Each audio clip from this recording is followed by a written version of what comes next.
Yun, magandang araw po sa inyong lahat mga tol. Ngayon po ay August 2, 2025.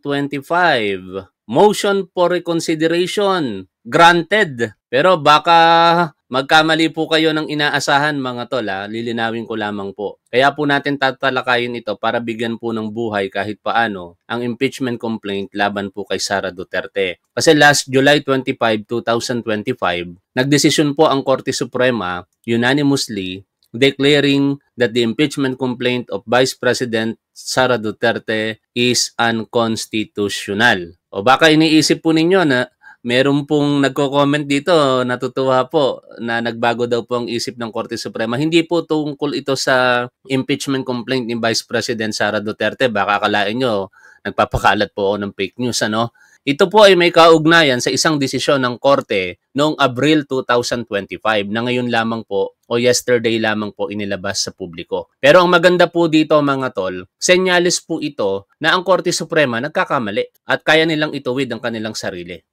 Basahin po natin. Ito pong balita. August 2, 2025. Supreme Court reverses own ruling on what defines a stockholder. Hindi po impeachment complaint. Ano? Pero ang maganda rito mga tol, kung nagawa ito ng Korte Suprema sa isa nilang desisyon, pwede rin nilang magawa ito sa naging desisyon po nila sa impeachment complaint laban po kay Sara Duterte. Ano po ba ang kwento tungkol po dito? Medyo mahaba po itong balita pero simplihan na lang natin para hindi na tayo masyadong magtagal dito. Yung definition po kasi ng stockholder ay una pong inilatag ng Korte Suprema pero nagkamali sila. Dahil nag-file po ng motion for reconsideration yung apektadong party, inilatag po kung ano yung mga argumento nila, na-realize po ng Korte Suprema na nagkamali sila at ito po ay kanilang itinuwid. Nilabas ang desisyon last April. Being listed in a corporation's general information sheet is not enough to prove that an individual is a stockholder. The Supreme Court said in a recent ruling that reversed its earlier stand after a motion for reconsideration. Di ba mga tol? Oy, Jerry Ramil, maraming salamat sa iyong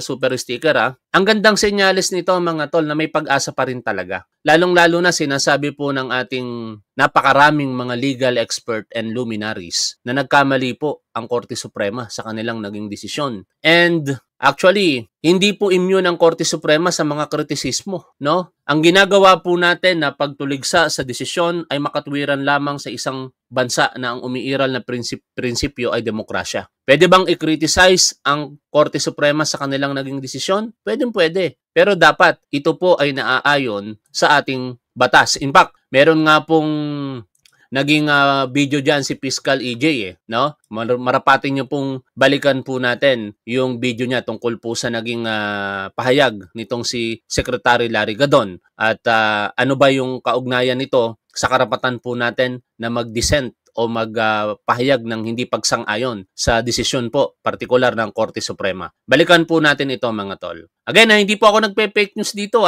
Totoo po na binaligtad po ng Korte Suprema ang kanilang naging desisyon through motion for reconsideration ng apektadong party. Ang problema lang, hindi po ito impeachment. Ito po ay tungkol sa isang civil case, no? At ang tinutukoy po ay ang pagiging stockholder. Kung nagawa ito ng Korte Suprema sa kanilang sariling desisyon na baguhin po ito dahil nagkamali sila, possibly magawa rin po nila ito sa impeachment complaint dito kay Sara Duterte. Lalong-lalo na, napakaseryoso po ng napakaraming personalidad dito na kapag hindi daw po nila itinuwid ang kanilang naging pagkakamali, ay sasampahan po sila ng impeachment complaint. Mamaya, pakinggan po natin yung mga posibilidad na yan. Pero unahin muna natin ito.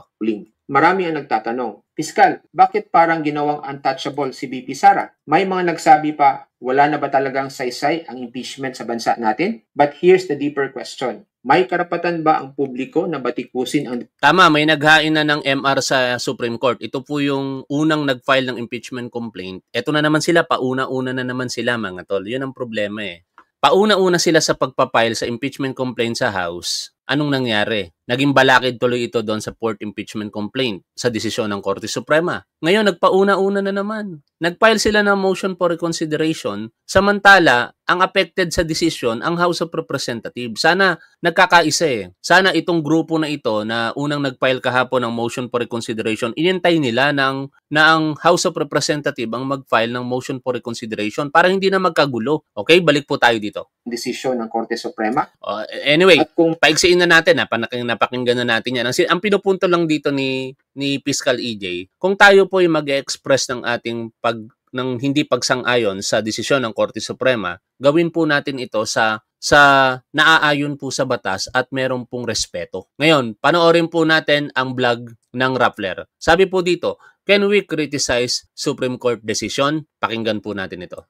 Iba-iba ang emosyon na na-trigger ng paglabas ng SC decision on the impeachment trial of Vice President Sara Duterte. Si Senator Bato de la Rosa nga, nakaalyado ng mga Duterte, minention pa yung Holy Spirit sa reaksyon niya doon sa SC ruling. Pero side note, ang court decisions po ay nakabase sa batas at hindi sa religion. Pero may ilang officials din na nagpakita ng pagkadismaya dahil doon sa desisyon. Ang tanong na kailangan nating sagutin ngayon ay, pwede ba nating i-criticize ang Supreme Court decisions? Pahiram na ilang minuto at i-discuss natin in detail. By structure, ang Supreme Court ang highest court of the land.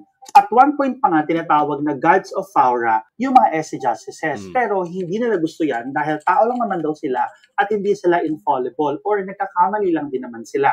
Dahil sa power at influence ng SC ay may notion na dapat yung mga decision na inilalabas nito ay hindi pwedeng questionin o labanan, na dapat yung isang SC decision should be taken as is. Sorry, pero maling paniniwala po ito. In fact, pag may isang SC decision nga, pwede mo pang i-apela ito sa pamamagitan ng motion for reconsideration. Katulad dito sa impeachment case ni Vice President Sara Duterte, ang House of Representatives ay i-apel pa nila yung desisyon ng Korte. Noong pinarusahan ng Korte Suprema. Ang problema, may pauna-una na naman na grupo eh. Hindi muna inhantay itong House of Representatives o sabay na lamang silang nag-file. Inunahan na naman nila katulad ng pag-una nila sa pag-file ng impeachment complaint noong December 2. Wala talagang kadala-dala itong mga ayaw nila kay Sara Duterte pero sila rin yung nagiging balakid para magka-problema yung legal action against Vice President Sara Duterte.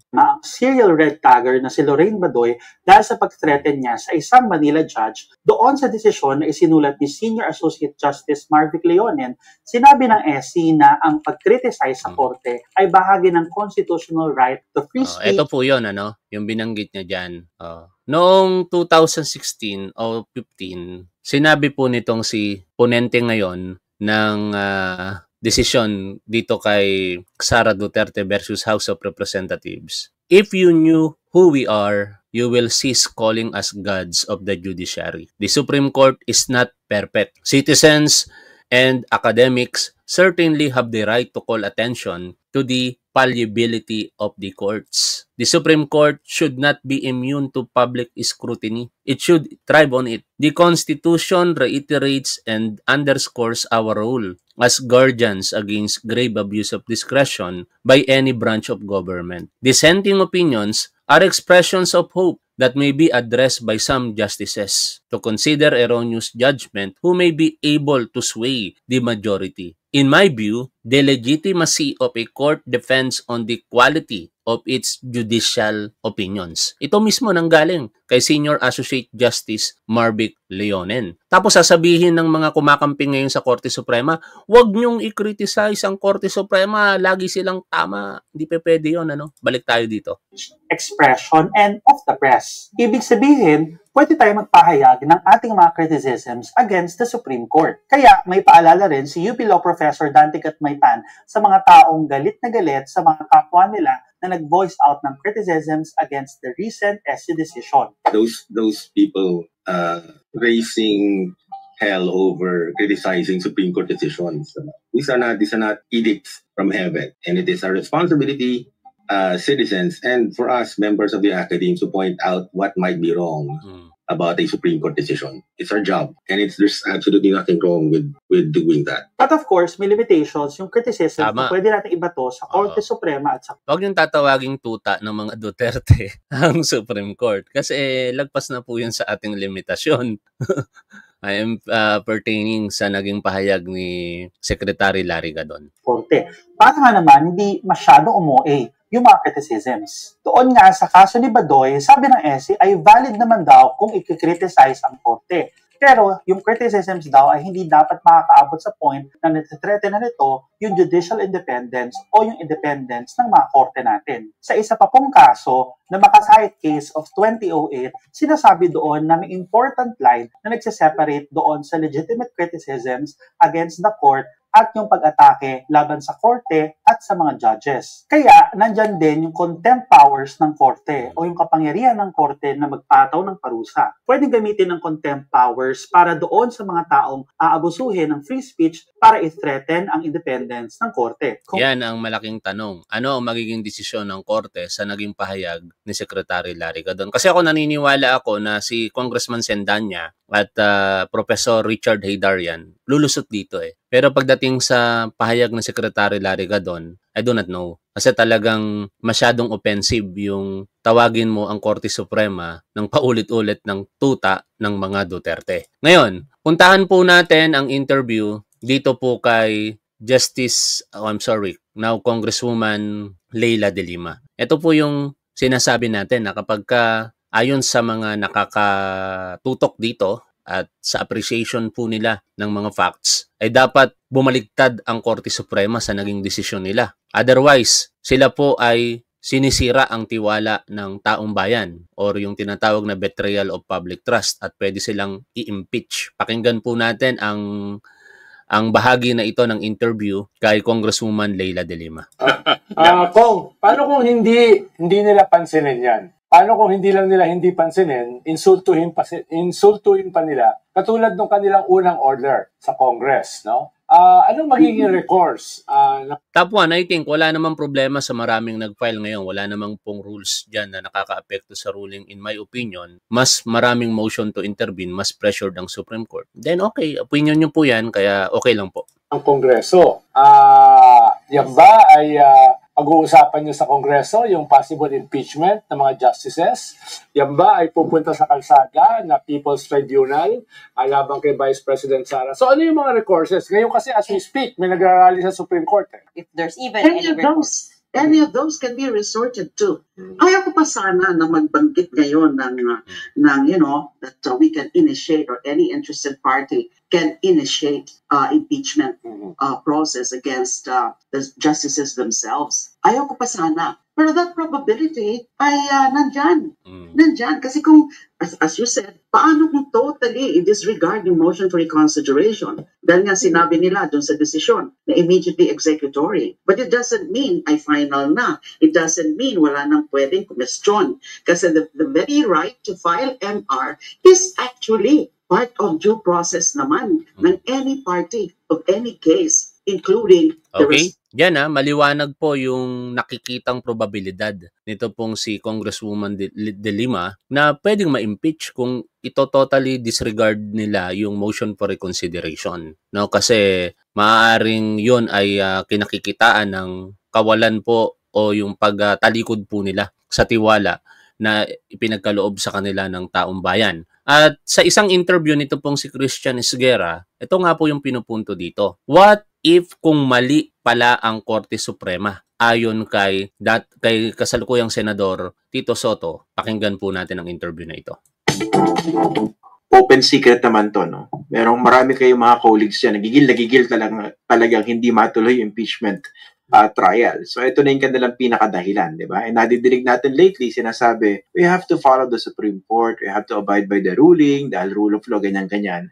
So far, ano po bang napupulsuhan ninyo dyan sa mga kasama ninyo? Nagkakaroon po ba ng traction itong resolution na ito, na ituloy yung proceedings? Hindi ko masabi kung nagkakaroon ng traction, pero siguro naman, pag napag-usapan na namin to lengthily sa floor, para nakarinig ng taong bayan ng usapan at hindi nakatago. Sabi ni Gerardo Gandesa, kung hindi totoo na sila tuta ng mga Duterte tulad sinabi ni Secretary Larry Gadon, bakit sila naapektuhan? Actually, hindi naman po naapektuhan ng Korte Suprema. Ang naapektuhan po yung mga supporter ng mga Duterte. Lilinawin lamang po natin yun, ha? Hindi ko kinakampihan ng Korte Suprema sa punto na ito. Kung ano ang tama at dapat doon po tayo. Dapat maging malinaw po sa atin na hindi po naapektuhan ng Korte Suprema.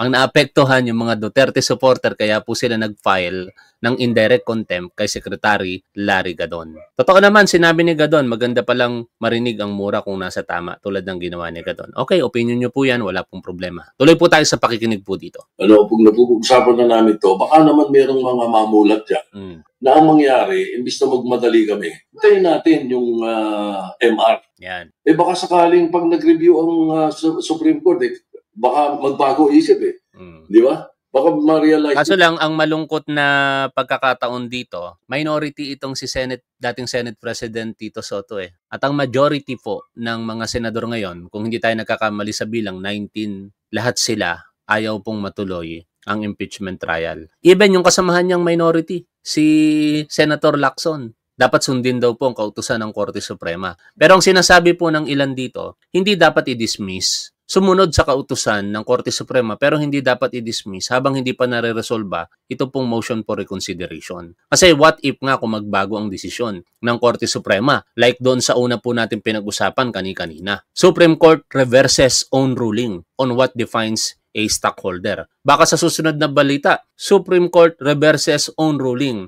on the constitutionality of the impeachment complaint of Sara Duterte. Ang sarap siguro pakinggan nun, kung ganun ang mangyayari. Tuloy po tayo rito. Atik mo na, mali pala yung interpretasyon natin ng ganito. O baka mistaken tayo rito. Baka sabihin nila, hindi, unanimous yan. Never nagkamali ang Supreme Court.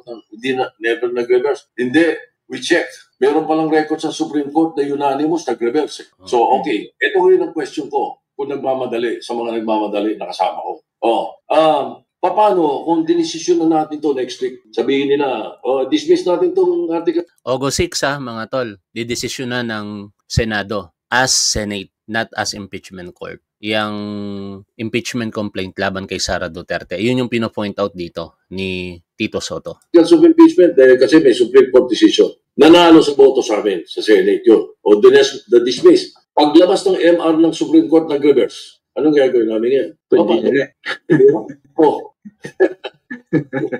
Balik ulit. So, tuloy na robe. Pabigat. Di ba? Kasi unanimous Unanimous? Baka for all you know, hindi kaya unanimous mistake? Isa kong naisip po, bilang epekto sa Senado, bilang isang impeachment court, dahil kayo po yung talagang merong sole power to try and decide impeachment cases, nag-acquire na kayo ng jurisdiction over the impeachment case. At sinunod naman ng House in good faith, di ba? Based on existing law, yung proseso ng impeachment, hindi ba pwedeng ilaban niya ng Senado kahit ganun po yung desisyon ng Supreme Court? Well, there are some of us who believe na pwede. Na dapat. Kasi binabasa ko din doon sa decision, walang sinasabi yung decision na itigil namin. Pero yun ang effect, diba? Yun ang effect po Walang nakalagay doon Oo nga, walang nakalagay. Pero yun ang effect. Kasi sabi nila, immediately executory. Sinasabi nila na immediate pero hindi final. Iba yung sa Supreme Court na final. Iba yung immediate na articles of impeachment. Ngayon, lagpasan na natin yan. Puntahan natin yung isa sa very interesting possibility.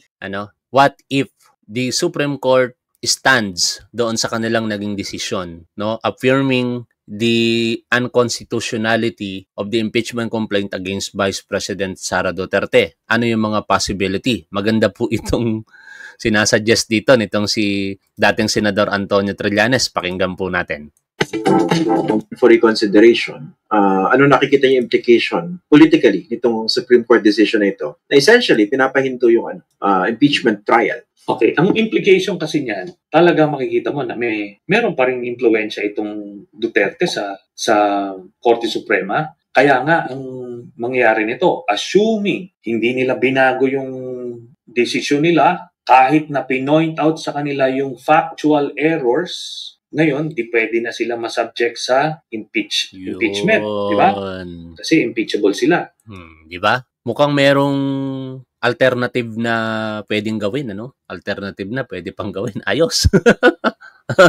Dito, i-impeach ito pong mga justice ng Korte Suprema. At sabi nga dito ni Trillanes, golden opportunity po ito para po palitan lahat ng mga Duterte appointee, if ever.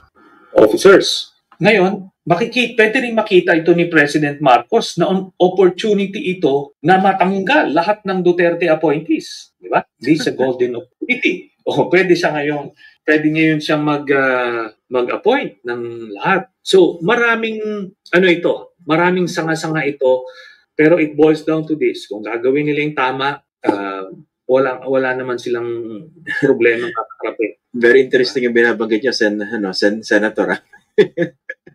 Naisip ko lang ganito. Kung si BBM walang appetite for the impeachment of Sara Duterte, twice siyang binanggit publicly, ayaw niya na impeachment, what would convince him na, hindi, gusto ko na ipa-impeach, papayag ako na ipa-impeach yung lahat ng Supreme Court justices na lumagda dyan sa kautusan na yan. Parang medyo, yata sa akin yan, out of character sa kanya. Pero ito naman sasabihin ko sa iyo, Christian. Ano ba sinabi niya tungkol sa ICC? Ano nga ba? Ang galing ng observation ni Trillanes, di ba? Ang ating Pangulo, talagang di natin aakalain na biglang magkakaganoon dito kay Rodrigo Duterte kasi hindi tayo makikipag-cooperate sa ICC. Lagi nilang sinasabi, sige, nahamon pa nila. Even si Rodrigo Duterte, kunin nyo na ako dito. Willing ako magpakabulok dyan.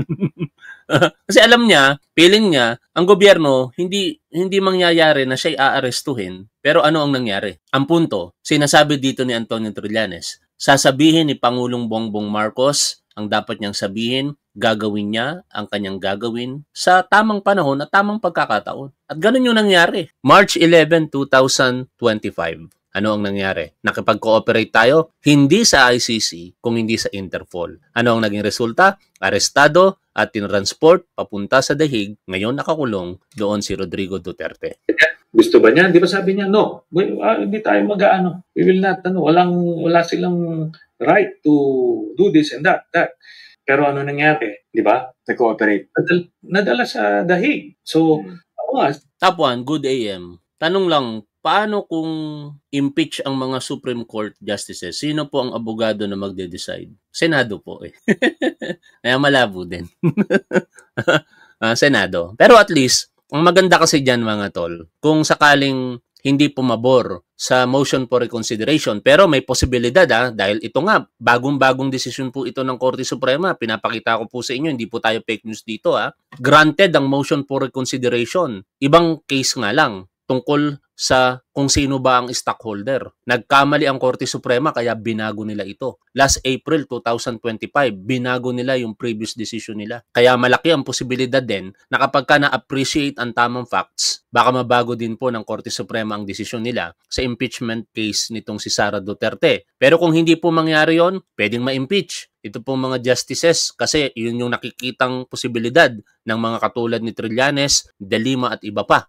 Ngayon, may pag-asa bang ma-impeach sila? I do not know kasi Senado na naman ang maglilitis dyan. Pero ang pinakamaganda rito mga tol, daraan ito sa proseso. Magpapile for example ng impeachment complaint. Ito pong si Antonio Trillanes sa House of Representatives at through one of its member, i-endorse ito, i-recommend and then a-actionan po nila within 10 session days, didinggin sa committee. Yun ang pinakamahalaga. Kasi pag dininig sa committee, kung iiwasan eventually ng Senado ang impeachment trial ng mga justices na ito, at least sa Committee on Justice, makikita natin ano ba yung mga naging basihan nito pong mga korte justices na ito na mag-decide unanimously declaring unconstitutional the impeachment complaint of Sara Duterte. Isa rin sa mga maaaring maging tanong dyan, katulad po nung tinanong nila sa House of Representatives, babalikan sila ng House of Representatives ngayon. Binasa nyo ba ang 97 pages decision na sinulat nitong si Justice Leonen? Isa pang tanong,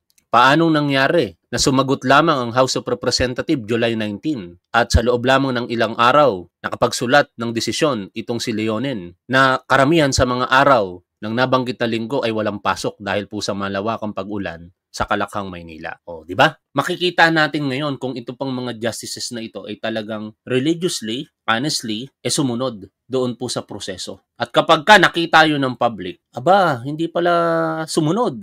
Ito, hypothetical lang. Siyempre, magkakaroon ng public clamor, iingay. Baka ma-pressure na ang mga senador na ituloy ang impeachment laban sa kanila. Kaya dito, tinitingnan natin ngayon mga tol, pag-iisipan maigi ito ng mga justices. Baka tayo naman ang ma-impeach. Maladlad yung mga salin natin. Balita natin Balita ko lang, hindi ko alam kung totoo. Ang yayaman daw po ng mga Supreme Court justices Totoo kaya yon? Sinasabi ko, palagi, President Marcos will say what he needs to say, but he will do what he needs to do. I'm not saying na he will be open to the golden opportunity to purge the Supreme Court of the appointees. But if the opportunity is there, if the political environment is conducive for such a move, then baka may kindatan dyan at sige, go na yan. Oh, di ba? Pwede ito. Nasa realm of possibilities ito, it's there. Kaya nga, hindi natin rule out. And itong dinidiscuss naman natin dito, mga possibilities. Magpa-file ng MR. Ngayon, sa August 6 na agenda na ng Senado yung impeachment. Kasi marami silang gagawin tomorrow, yung chairmanships, memberships, ayusin yon. Tapos, para hindi makagulo. Di ba? So, August 6 na nila ini-schedule yung agenda ng impeachment. At sa August 6 na yan, mukhang mawi-witness na naman natin kung gaano po karami ang senadogs. Ang mga senador diyan po sa Senate of the Philippines. Sorry, nagkamali ako ng pagbigkas. Senator, hindi po senadogs. So what will happen there? Expectedly, magmo-motion yung mga Duterte senators na gusto na nilang i-dismiss in light of the decision of the Supreme Court. Pero siyempre, yung mga kagaya nila Senator Risa, ilalaban nila yan. Di ba? Ilalaban nila yan na tipong, teka muna, final na ba yung desisyon? So, yun. Di ba? So, magkakabotohan dyan. Pero for us... Oy, mga tol, islipo patang lang yun, Senador ang gusto kong sabihin, na mispronounce ko, senadogs, As long as hindi final, kung may MR pa na didesisyonan, bakit mo i-dismiss? Bakit mo ni-rule out yung possibility that the Supreme Court justices will see the light of day? At, di ba, na suddenly, gawin nila yung tama. Bakit naman natin ni-rule out yung possibility na yung Supreme Court justices ay gagawin nila yung tama by overturning their own decision? I really understand where you're coming. Kaya yan, hindi imposible yan, mga tol. Pwede nila talagang baguhin. Nagawa na nila in so many cases, Pero ang pinaka-latest dyan, itong April lamang. Itong balita. Baka sabihin nyo, fake news ako, Hindi po tayo fake news, Talagang ni-reverse po ng Korte Suprema yung kanilang desisyon dahil po sa motion for reconsideration. Hindi nga lang ito sa usaping impeachment, kung ano po ba ang isang stockholder. Ngayon, merong guest si Christian Esguerra tungkol po sa Supreme Court ruling kay Sara Duterte. UP Law Professors. Pakinggan po natin ito. Hindi po sa akin ito, bago po natin siya ipakilala, ito raw po yung cluster ng mga profesor na nagtuturo ng constitutional law dyan po sa UP College of Law. I'd like to welcome for the first time sa ating Facts First podcast si Attorney Gwen Grecia de Vera. Magandang gabi po and thank you for joining us dito po sa Facts First. Ay, magandang gabi, Sir Christian, at magandang gabi po sa lahat ng mga tagapakinig. It's really a privilege to join you this evening for this discussion. Liwanagin ko lang kasi pag-uusapan po natin yung Supreme Court decision, Singit nga natin si Pangulong Bongbong Marcos, mga tol. We are launching the program that is really led by MMDA on what we call the Bayanihan Estero program. And what that essentially means, lilinisin natin itong mga estero natin. Hanggat makita na talaga ninyo kung gaano kakapal yung water hyacinth, gaano karami yung kailangan talagang kolektahin, gaano kababaw na yung tubig dahil sa siltation, hindi mo talaga, kahit na mga picture lamang ang nakita mo, ibang-iba talaga pag nakita mo gaano kakapal ito. Sa dami ng water lily, ng water hyacinth, sa dami, kahit na sa yung mga nagtatrabaho doon, dinalakad nila, nakakalakad para silang Jesus Christ, lumalakad sila sa tubig. Oo, talagang ganun kakapal ang nasa ilalim, kaya kaya pati tao kaya na maglakad.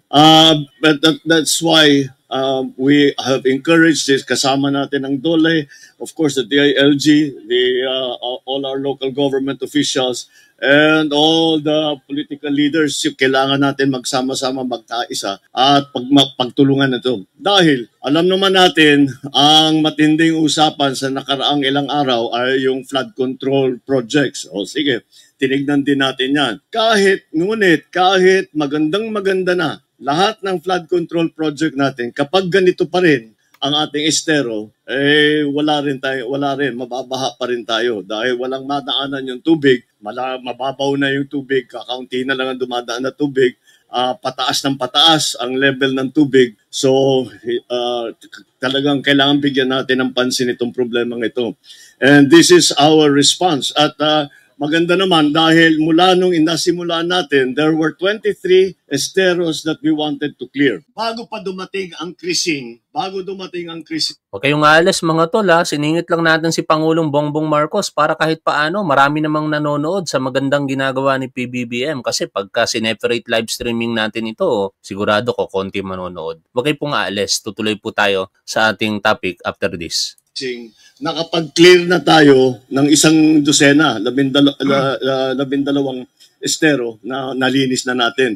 Kaya kahit papaano nabawasan ang epekto. Wala tayong magagawa dahil sa dami ng bagsak ng tubig, Ngunit makikita natin kapag malinis ang mga estero, mabilis din mawala bahay-bahay ng ating yung mga lalong-lalo na yung mga nakatira dito sa tabi ng mga creek natin. Kaya lahat ay kailangan natin makipagtulungan, local government, national government, MMDA, lahat ng mga volunteer groups ng civil society. Meron tayong grupo rito ng mga veterano ng RO at sila ay inadapt nila ang isang section. Ibig sabihin, that's their responsibility mula ngayon na yun ang silang mamamahala para tiyakin na ayusin yan.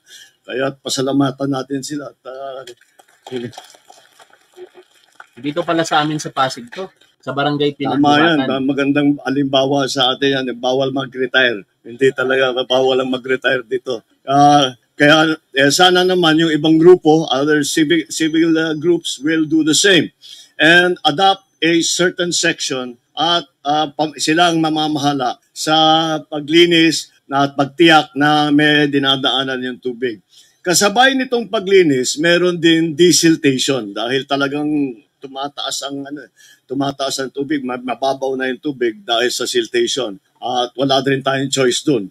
Kaya hanggang sa watershed development kasama dito sa solusyon na ito.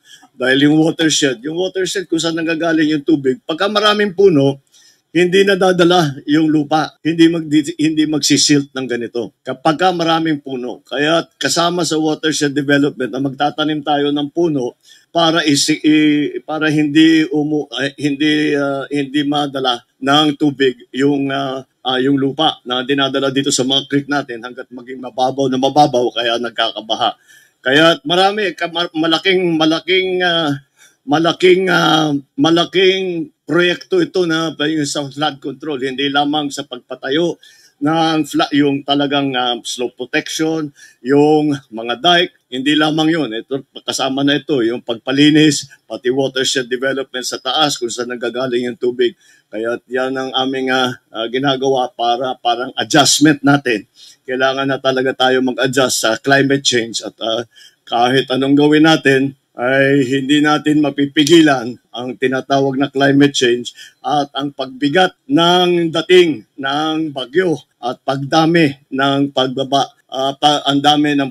ng siltation at ang daming mga nagiging basura na hinaharang yung creek natin, sinisira yung mga pumping station natin at yun ang isang malaking bahagi sa flood control na hindi pa natin naaayos. Ngayon na inaayos na natin. Okay, so yun lang. Maraming salamat. Salamat sa inyo lahat, mga volunteer. Salamat sa MMDA. Salamat sa lahat ng iba't ibang departamento. The local government, of course, the mayor is here, the congressman is here. Nandito tayong lahat. O yan, pakinggan po natin si Pangulong Bongbong Marcos. Nandito po sa amin sa Pasig City. Pero malayo po dito yan sa Manggahan, no? Kaya tuloy po tayo dito po sa ating pinapakinggan na issue, yung impeachment trial ni Vice President Sara Duterte kung saan dinicide ng Korte Suprema na ito po ay unconstitutional. Napakarami na po talaga ang mga nagsasalita dito ng mga legal experts. At isa po rito ngayon sa interview ni Christian Esguerra, ito pong si Attorney Gwen Grecia de Vera from UP College of Law. Tinignan ko yung inyong statement na Available po publicly kanina pang umaga. Lahat po ba ng signatory dito nabasa at naintindihan yung statement? Ay, opo. Siniguro po namin yon.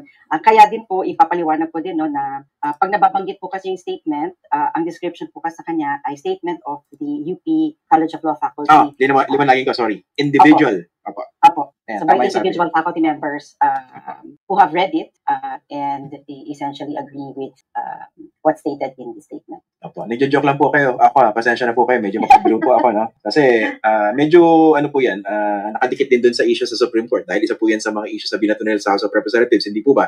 Nung humingi sila ng komento, nabasa nyo ba yan bago nyo nilagdaan? Diba? Et cetera. Actually, pwede rin ibalik yan sa Supreme Court, no? Lahat ba ng mga lumagda dyan, naintindihan nyo? Diba? That's how absurd that particular part of the action is. Anyway, kailan nyo po ba napagkasunduan individually na maglabas po ng ganitong pahayag patungkol po dito sa Supreme Court decision? And how important is this decision? Kung mapapansin nyo po, ang date ng promulgation ng decision sa Duterte versus House of Representatives ay July 25. So gaya nga po nung nakasaad doon sa individual the statement of the individual faculty members, we study the decision of the Supreme Court in the case entitled Duterte Joy versus Lim, House of maraming salamat. Representatives. So ilang araw din po na nagpulong po kami sa Constitutional Law Cluster bago po nabuo yung statement at bago po namin ito inihain sa aming mga fellow faculty members kung may mga gusto pong lumagda doon sa statement bago po ito ilabas.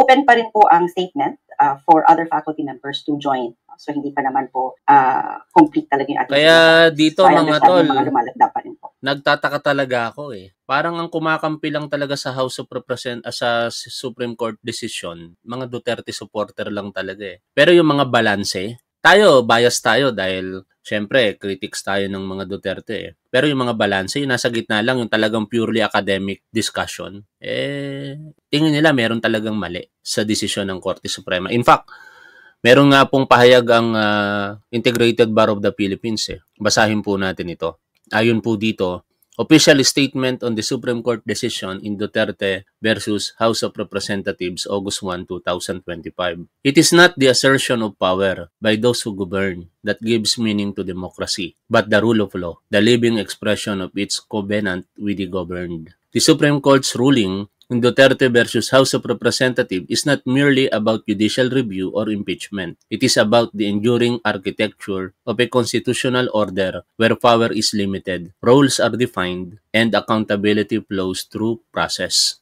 The Integrated Bar of the Philippines reaffirms its commitment to that order in defense of the legal framework that holds them all to account. As the final arbiter of constitutional questions, the Supreme Court bears the solemn duty to interpret the law, determine its bounds, and clarify its implications, even when it revisits past doctrines or addresses new contexts. This authority is rooted in checks and balances, the very design that guards against the excesses of any branch. In recognizing the court's authority to interpret constitutional limitations, even on matters as politically charged as impeachment, we do not diminish the exclusive role of the House of Representatives. We dignify it, no? Dito may emphasis na yung constitutional duty ng House of Representatives dapat hindi binabaliwala. Impeachment occupies a distinct and indispensable place in our constitutional order as an instrument of accountability. It is entrusted to the people's elected representatives, yet its political nature does not place it beyond the reach of judicial review under the Constitution. Pero balanse po ito mga tol, wag niyo po tayong ma-misinterpret dito. Ang sinasabi po dito ng Integrated Bar of the Philippines, inaayunan nila yung kung ano yung nasa Constitution, pero dapat din sundin. Sa madaling salita, ito pong Korte Suprema. Anyway, tuloy po tayo dito po sa pinapakinggan po natin na interview ni Christian Esguerra. Okay. Pero nga po, gaano po ba ka-importante itong issue na ito to actually prompt individual professors dyan po sa College of Law to issue this statement? Gaano ka-importante po ito? Maraming salamat, LJK Sipner. Pangalawang statement. Salamat po. Po kami nung statement. May nauna po kaming statement, yung to forthwith proceed. Yeah. So, ito po ay pangalawa na at talaga pong pinapahiwatig nito kung gaano po kahalaga itong impeachment. Itong impeachment process at maunawaan po nating lahat, hindi lamang po ng mga nasa akademikong kandidat, na lahat po maunawaan natin ang kalagahan ng impeachment. So, una po sa lahat, itong impeachment po ay nakasaad sa ating saligang batas. Ito po ay isa parang nag-iisang paraan. Nagkaroon po tayo ng kaunting dagdag dito na nagkaroon po ng co-warrant of proceedings laban kay Justice Sereno. No? Pero bukod po doon, ito po ang natatanging paraan upang, yun nga pong binabanggit natin, yung ating mga high officials, kasi ilan lang naman po sa mga officials natin ang maaaring matanggal sa pwesto sa pamamaraan ng impeachment at conviction sa impeachment trial upang ating palawigin yung tinatawag natin sa saligang batas na public accountability. Kaya po ito mahalaga. Pangalawa po, hindi po siya, tama naman po, no? Hindi po siya ordinaryong proseso, ngunit dahil po ito ay nakasaad sa saligang batas, dapat po siguro hindi naman tayo magulat kung sa mga pagkakataon na kinakailangan po nating umpisahan ang ganitong proseso, na ito ay maaari nating gawin, no? Maaari nating isulong. Kaya po mahalaga na tuloy-tuloy nating pag-usapan ang impeachment at makinig lang muna kayo mga tol at ako yung mag-personal necessity lang. Yan nga po ang nakahain ay ang impeachment laban sa ating Vice Presidente. At dahil po isa siya sa pinakamataas natin na opisyal, dapat maunawaan ng lahat kung bakit ganito na lamang ang napatuloy natin pinag-uusapan kung ano ang mga nangyayari. Okay, bago po natin puntahan yung substantive issues na pinag-usapan po dito sa pahayag individually ng mga professor po dyan sa College of Law ng UP. Gusto ko pong tanongin kayo personally, and siguro if you're aware of the siguro impressions or sentiments of some of your fellow professors, medyo may pagkagulat ba sa inyo, pagkadismaya dito sa naging desisyon ng Supreme Court, considering na ang ponente po ay dati ninyong kasamang professor at dean ng College of Law, si Justice Marvic Leonian? Ako po personally, no, so kaya nga po sinabi natin individual statements, may mga iba't ibang pananaw din po kami mga profesor. So siguro po yung nakasaad dun sa aming statement. Yan na po yung kung saan kami nagkakaroon ng agreement, yung general principles natin na nakasaad dun sa statement. Ako po personally, nagulat po ako sa nilalaman ng decision dahil po yung mga nauna pong, ang biro ko nga po dito sa college dahil nasa second semester pa po tayo nung nagkaroon ng unang statement. No? So ang biro ko po dun sa mga estudyante ko, malalaman nila yung edad ko dahil nadaanan ko po yung lahat ng mga naunang impeachment. No? So yung kay Justice Corona at bago po nun, yung kay former President Joseph Estrada. At taon-taon, itinuturo namin yung mga desisyon na inilabas din ng Korte Suprema doon sa mga naunang mga impeachment proceedings, no? Yung kay President Joseph Estrada, lalo na po yung kay former Chief Justice Corona, kung saan may mga petition din na naghain upang i-nullify, no, yung kanyang impeachment at yung subsequent trial niya. Kaya lang hindi na po yun dinisisyon na ng ating Korte Suprema. So pagbabatayan po yung mga kaalaman ko bilang abogado at akademiko na inaral yung mga naunang desisyon na yon, may mga ilang bagay na nakakagulat. Okay. Sige, isa-isahin po natin. Ay, sorry po. Ano po yung kino-consider nyo na talagang nakakagulat and most objectionable dito po sa desisyon ng Korte Suprema ngayon? At sa akin kasi yung proseso ko ng pagbasa ng desisyon, mahalaga kasing tingnan kung paano ang magiging implementasyon nung nakasaad sa desisyon. So gaya po nung nasabi nyo kanina, ang desisyon po, ang nakasaad dito ay invalid at unconstitutional yung articles of impeachment for two reasons. Number one, nagkaroon ng, dahil po iba siyang proseso doon sa paghain ng verified complaint. Meron po kasing naunang 3 verified complaint. Siya po ay barred na nung tinatawag natin na 1-year bar rule. At yung pangalawa naman pong dahilan ay dahil doon sa proseso kung paano din nagkaroon ng adoption at transmittal nung complaint, no, filed by 1/3 of the members of the House that became the articles of impeachment. No? So, mabigat po yun dahil ultimately, sinabi na din po ng Korte Suprema. Sundan po natin mga tol yung pinapaliwanag dito ni Attorney Gwen De Vera ng UP College of Law. Kasi napakahalaga na dapat informed po tayo sa mga bagay-bagay. Lalong-lalo na ang pinag-uusapan po dito, yung bagong requirements under the Constitution na sinet po ng Korte Suprema, which marami pong mga nagsasabi na mga legal experts na mukhang ito po ay quote-unquote judicial overreach. Na hindi nagkaroon ng jurisdiction ang Senado upang ipagpatuloy niya yung kanyang impeachment trial. So, yun po yung mabigat. So, unang-una po doon, pabalikan po natin yung mga naunang kaso, Francisco versus House of Representatives, at yung sumunod po doon, Gutierrez versus House of Representatives.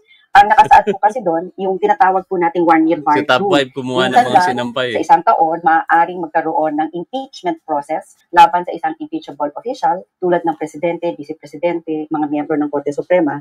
Ang nakasaad po kasi doon, nagkakaroon lamang ng 1-year bar rule kung ang complaint ay filed whether by a member of the House or by member of the public and endorsed by member of the House. Nagkakaroon lang po noon kung ito ay na-file at nagkaroon ng initial action on it. At ang understanding po doon ay filed and then referred to committee. So kung hindi po nangyari yun, wala po tayong initiation of the impeachment process and subsequent initiation would not therefore be barred.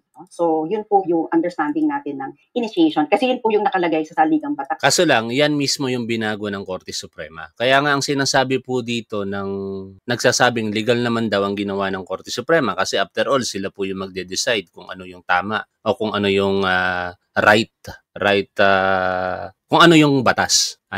Pero ang sinasabi din po, dapat ito i-apply prospectively. Ibig sabihin, hindi po sa kasalukuyang impeachment ni Sara Duterte, kung hindi sa mga future cases of impeachment. Nakalagay sa saligang batas, no impeachment proceedings shall be initiated against the same official more than once within a period of 1 year. So, dito po sa ating desisyon, hindi na po yun yung ating meron po tayong, hindi naman po yun binaliktad ng Korte Suprema, so linawin po natin, nandun pa rin po yun, pero nagdagdag po tayo ngayon ng kung anong mga bagay ang maaaring maging hadlang sa isa pang impeachment proceeding. So yun po yung kung nagkaroon ng isang uri ng dismissal. Opo, iya po, pero kahit hindi nila pinalitan technically yung pamantayan doon sa first modes of impeaching a public official, basically nagkaroon silang sinasabi, di ba, parang deemed terminated or archived. Yes. And I think that's very crucial kasi hindi naman nangyari yun bago nag-adjourn yung session. Hindi po ba? At na-initiate yung impeachment proceedings gamit yung third mode. Hindi po ba? Opo, kaya nga po mahalaga pong basahin na mabuti yung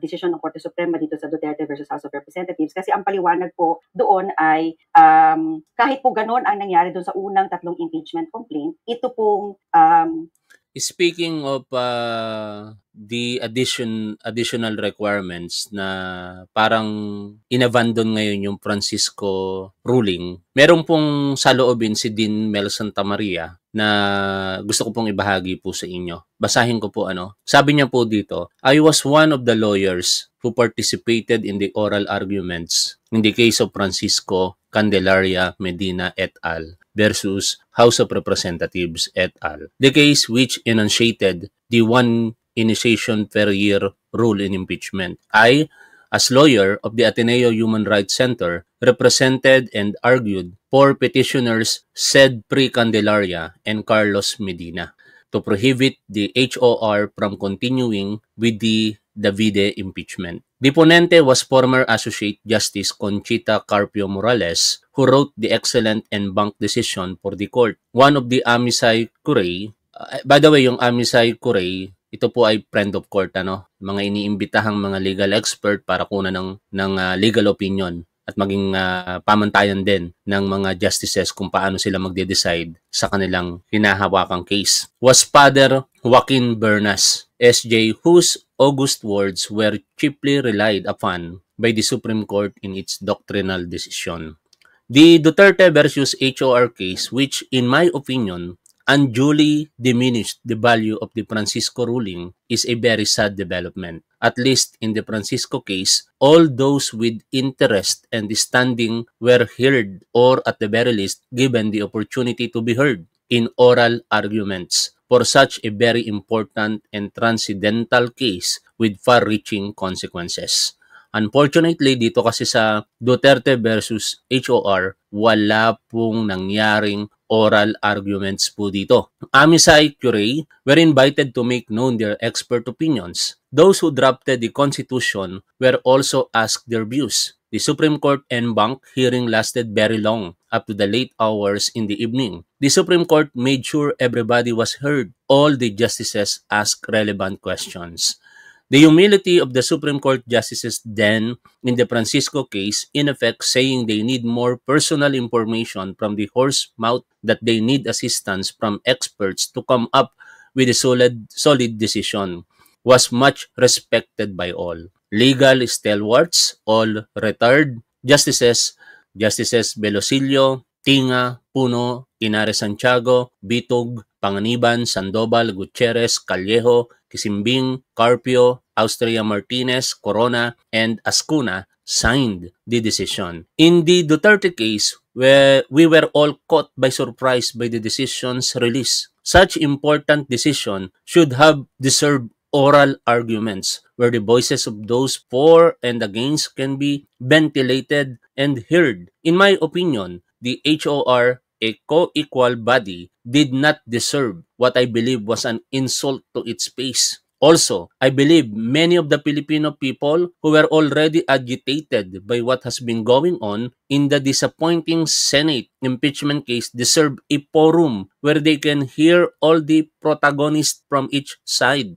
That is genuine, not merely lip service due process. The Duterte versus HOR case should not have been decided on the basis of mere pleadings on paper. Napakaganda po nung sinasabi ni Dean Santamaria, di ba? Simply stated, dapat pinakinggan ang lahat ng panig dito. Sa ginawa pong desisyon ng Korte Suprema, mukhang ang pinakinggan lamang po nila ang panig or pleadings ng mga Duterte. Hindi nga po sila nagpatawag ng oral arguments, which is very rare na mangyari. Sa napakaraming desisyon na ginagawa po ng Korte Suprema, kadalasan meron pong oral arguments. Tapos dito po sa isa sa pinakamahalaga na sirkumstansya sa politika, kung saan kinakailangan ng kanilang desisyon, agad-agad po silang nagsagawa ng desisyon nang hindi man lamang nagpatawag ng mga legal experts, amicus curiae, partikular ang posisyon ng House of Representatives through oral arguments. Diba? Nakakapagtaka talaga. Tuloy po tayo sa pakikinig dito. Complaint filed by 1/3 of the members of the House. Ang sabi po ng Korte Suprema, dahil po ito ay ibang mode of initiating impeachment proceedings, it did not arise from any of the first three. It should be considered as separate and distinct and therefore barred by the first three having been archived. Nga po, pero ang tanong naman doon, yung first three impeachment complaints, hindi naman deemed initiated kung susundin po existing jurisprudence. Hindi po ba? Opo. Yun po yung isang pananaw, no? Kaya po kung babasahin niyo po mabuti yung statement ng individual members of the UP College of Law Faculty, ang sinasabi po natin baka kailangan ituloy ang diskusyon, no? Para maliwanagan kung ano ang impact or consequences itong desisyon na to, kasi meron po nga tayong mga naunang desisyon na hindi naman po nila sinangtabi, no? At para po makita rin natin ang maayos na magiging implementasyon kung sakasakaling magiging filean na po itong decision sa Duterte versus House of Representatives. Basically, ang posisyon dito ng abogada po na ito from UP College of Law ay dapat maituloy talaga, no? Madinig ang bawat panig. Kasi sa huli mga tol, kahit anong gawin ng mga Duterte at ng mga supporters nito, ideklara man nila ang kanilang mga sarili na panalo sa ngayon, though hindi naman talaga yon ang sitwasyon dahil ito ay pag-defer lamang, pagpapaliban lamang. Wala pang nananalo dito dahil hindi pa naman talaga na-address yung tunay na issue. At yun yung mga accusations dito kay Vice President Sara Duterte. Once and for all, dapat matuloy ito. Kasi yun lang talaga ang sasagot sa issue na ito. Yun lang ang makakapag-satisfy po dito sa taong bayan eh. Kung sila yung nananawagan ng sinasabi nilang pagkakaisa, magkaisa na tayo, balik na tayo sa trabaho, hindi mangyayari yun. Hanggat hindi po nangyayari ang paglilitis, hanggat hindi nadidinig ang panig, even ni Sara Duterte at ng mga nag-aakusa. Taong bayan po kasi ngayon dito nakatutok, no? Hindi lamang mga legal expert. Although, ang mga legal expert and luminaries na ito, humuhugot tayo sa kanila ng kaalaman. Pero naniniwala ako katulad ng mga lumalabas sa survey na majority ng mga Pilipino hangad na matuloy po itong paglilitis kay Sara Duterte. Hangad na malaman ang katotohanan sa pamamagitan ng isang paglilitis, hindi po sa pagtatago sa pamamagitan ng mga teknikalidad. Kaya mag-isip po sana kayo, Korte Suprema. No? Sana mawala yung isipan ng taong bayan dahil sa pahayag ni Secretary Larry Gadon na ang Korte Suprema ay tuta ng mga Duterte. Mawawala lamang po yan kapag kayo po'y sumang-ayon sa kagustuhan ng taong bayan na matuloy itong impeachment trial, huwag nyo nang patagalin pa. In short, sana kumatig kayo sa motion for reconsideration na ipinila na, inihain na diyan sa inyong tanggapan at possibly these coming days ihahain ng House of Representatives.